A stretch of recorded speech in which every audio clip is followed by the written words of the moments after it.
మధ్యతరగతి కుటుంబం. అయితే మరి దిక్కు లేనటువంటి వాడిని కాదు.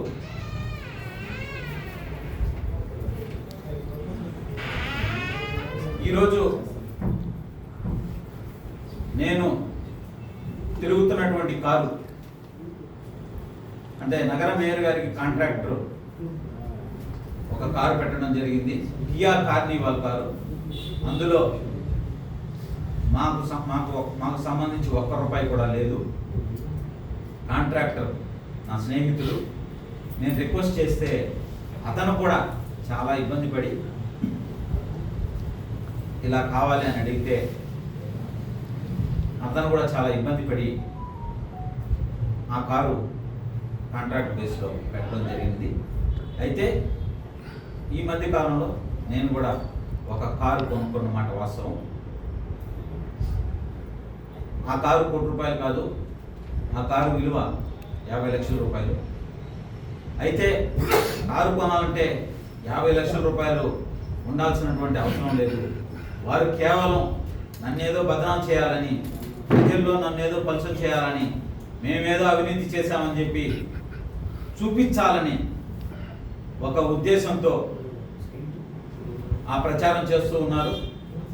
నేనుండే ఇల్లు బాడుగిల్లు, ₹7,500 ఆ ఇంటి బాడుగ. అయితే కారు కొన్నమాట వాస్తవం. ఎందుకంటే నాకు కొంత రాజకీయ పరిజ్ఞానం ఉంది. బయట ఎలా ఉండాలి, మేయర్ స్థాయిలో ఉన్నటువంటి వ్యక్తి ఎలా ఉండాలి అనే ఒక చిన్న ఆలోచనతో నేను కారు కొనుక్కున్నమాట వాస్తవం. అయితే ఆ కారు గురించి నేను ఎక్స్ప్లెయిన్ చేయాల్సిన అవసరం లేదు. మీకే నేను ఛాయిస్ ఇస్తున్నా, ప్రజలకు కూడా ఛాయిస్ చేసిస్తున్నా. శ్రీరామ్ ఫైనాన్స్లో నేను ఆ కారు ఏ విధంగా కొనుక్కున్నానో కనుక్కుంటే తెలుస్తుంది.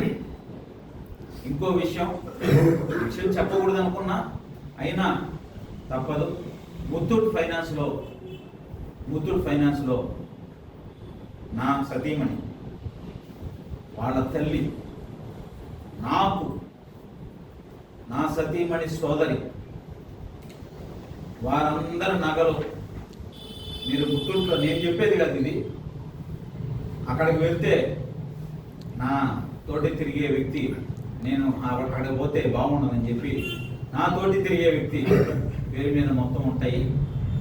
నా కారు ఎలా కొనుక్కున్నానో అవన్నీ కూడా పరిశీలిస్తే మీకే తెలుస్తుందని చెప్పి ఈ సందర్భంగా